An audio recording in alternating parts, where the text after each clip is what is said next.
안녕하세요. 기쁘고 즐거운 성탄절 아침입니다. 오늘은 미가서 5장 말씀을 통해서 큐티 묵상을 나누고자 합니다.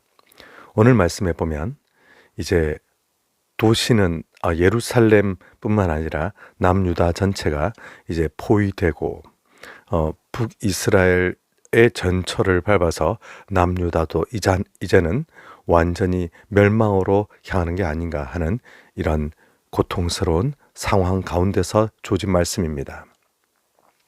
지금 이렇게 많은 핍박과 이렇게 많은 어려움과 이렇게 많은 위기감이 가득한 가운데서 실제로는 어떻게 남유다가 노력을 해도 도무지 이 위기를 벗어날 길이 없는 사방으로는 고통과 한숨과 눈물과 그리고 암담한 미래만이 기다리고 있는 이런 상황이죠. 그런 가운데 하나님께서는 전혀 뜻밖의 예언을 주시게 되는데요. 베들레헴 에브라다야, 에브라다는 베들레헴의 옛 이름이죠.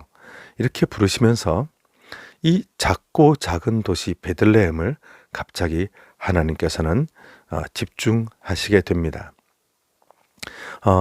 이 베들레헴은 제국으로 가는 길목도 아니고 또 알려진 도시도 아니고 그저 이제 룻기에서 베들레헴이 배경이 되었고 그러다 보니까 룻이 다윗의 또 증조 할머니 아닙니까?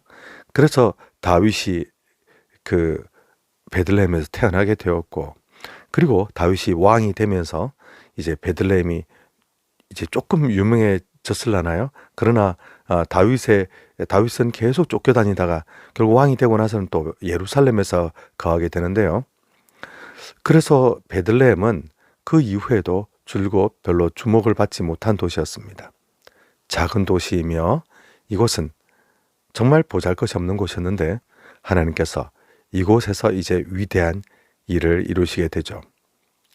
참 이것은 인간의 노력, 인간의 지혜, 인간의 방법을 넘어선 하나님만의 독특한 방식이라 할 수 있겠습니다. 하나님께서는 낮은 자, 천한 자, 그리고 가진 것 없는 자를 들어 쓰셔서 하나님 나라를 위해서 아름답게 쓰시는 일들이 많지요. 그래서 사람의 기대는 크고 화려하고 뭔가 정말 있어 보이는 그런 것들을 우리는 추구하지만 여호와 하나님께서는 작은 것들, 보잘것없는 것들 이런 것들을 쓰십니다. 하나님께서는 죄악과 하나님이 아닌 우상들을 사랑하는 사람들은 버려두시고 이것을 신학적으로는 유기라는 표현을 쓰는데요. 그들은 버려두시면서 그들은 정말 마지막 그 날이 오기까지 자기들 마음대로 악한 일도 행하고 또 위협도 하며 세상을 어지럽히는 일을 하도록 하나님 버려두시며 하나님께서 더욱 집중하시는 것은 무엇인가? 언약의 백성들, 우리 선택받은 백성들, 그리고 하나님의 위대한 구원의 역사, 이것을 하나님께서는 집중하시고 우리에게 베풀어 주신다는 것입니다. 당장 주변의 상황이 너무 어려울 때, 당장 눈앞에 경제적인 위기와 당장 어떻게 살아가야 될지라고 하는 이 끔찍한 이런 여러 가지 어려움이 우리에게 예상될 때 우리는 마음이 낙심되기 쉽습니다. 성탄절임에도 불구하고 당장 내년에 내가 무엇을 이 사업을 어떻게 해야 할지, 내 직장은 어찌 되며 우리의 가족은 어떻게 먹고 살지 이런 것들에 대한 막막함과 두려움 때문에 성탄의 기쁨을 온전히 느끼지 못하는 분들도 많이 계시겠지요. 그런데 하나님께서는 이런 복잡하고 어렵고 힘든 상황들에 집중하시는 것이 아니라 하나님께서는 오히려 하나님의 구속 역사, 위대하신 하나님의 사랑에 대하여 하나님의 구원의 계획에 대하여 오늘 드러내십니다. 오늘 상고의 근본 그리고 다윗 언약 이것을 하나님께서 드러내시는데요. 상고라고 하는 것은 태초 아주 옛날 그 옛날 인류가 생기기도 전에 하나님께서 우리에 대한 그 마음을 먼저 품으셨던 인류에 대한 인류의 죄가 창세기 3장 15절에서 하나님께서 뱀의 머리를 밟으실 예수 그리스도를 먼저 예언하시지 않습니까?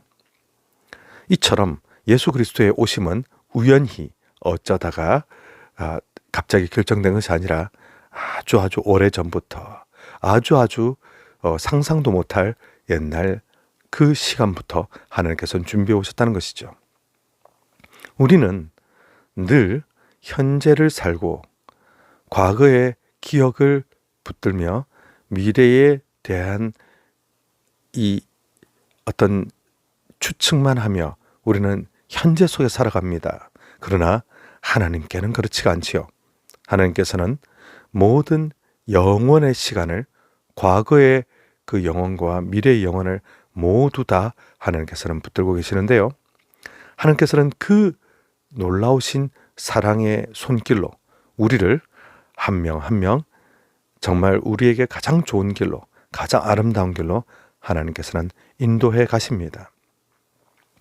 하나님의 인도하심은 폭력과 그리고 권력과 여러 가지 이런 인간의 힘으로 점철된 우리 세상과는 완전히 다른 방식이죠.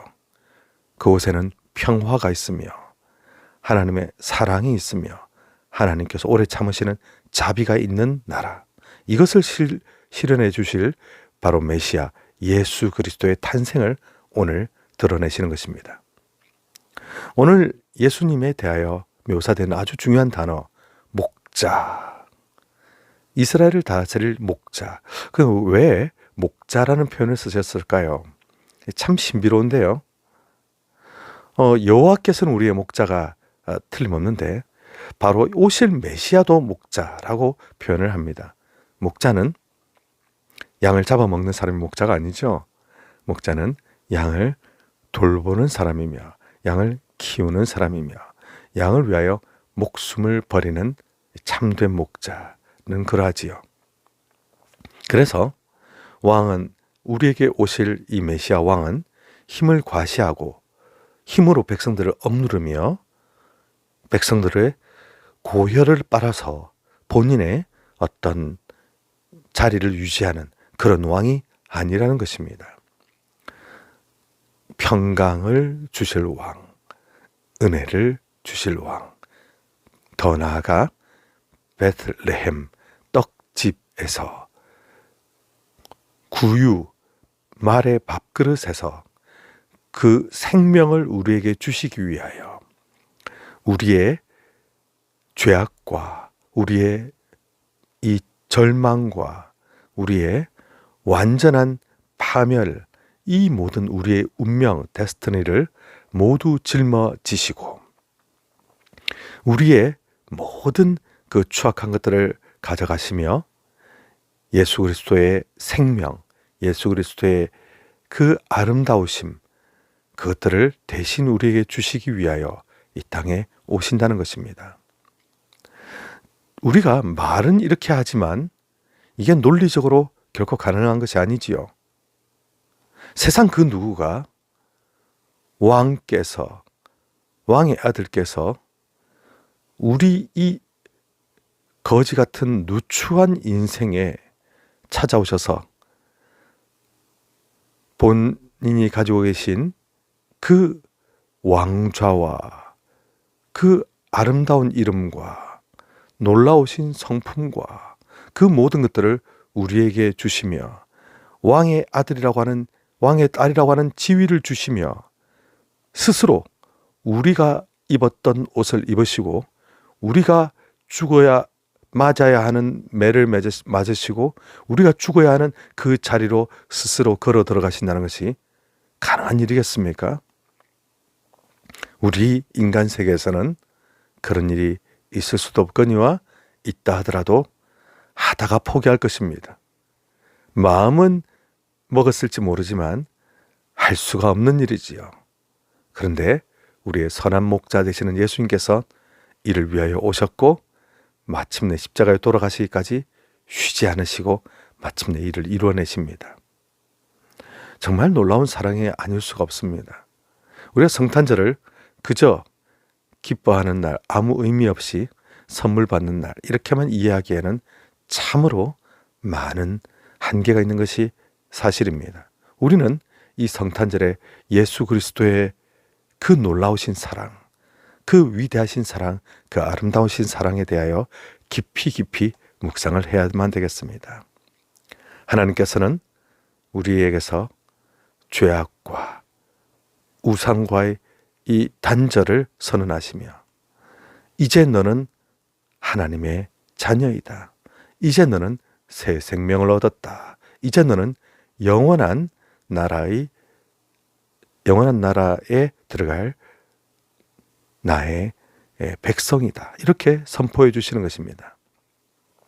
이 세상은 참으로 어지러우며, 이 세상은 우리에게 소망이 없다고 말을 하며, 이 세상에서는 끊임없이 난리와 불안과 끔찍한 일들을 이야기를 합니다만, 우리에게 생명을 주시기 위하여 가장 낮고 낮은 곳에 아기의 몸으로 오신 예수님은 우리에게 평화, 이 평화를 정말 주고 싶어 하십니다.